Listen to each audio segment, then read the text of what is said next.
So like I said, what this tool is good for is, while you may have a piece of leather that you like for the cover of a project, it may be too thick to use for the interior pieces. Now, I've already done a lot of work on some of these. This field notes cover I'm working on,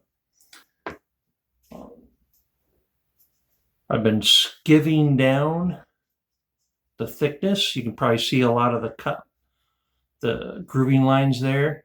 But this piece is starting to be a little thinner than it started out as. And this is a fantastic example. This is the same thickness leather. So it started off as the same thickness. And you can see I've been skiving this down. And this will be the little piece across the top and the bottom that connects the, I guess, the notebook side to the pocket side. And you can see from my pile of material here, I've been doing a lot of skiving.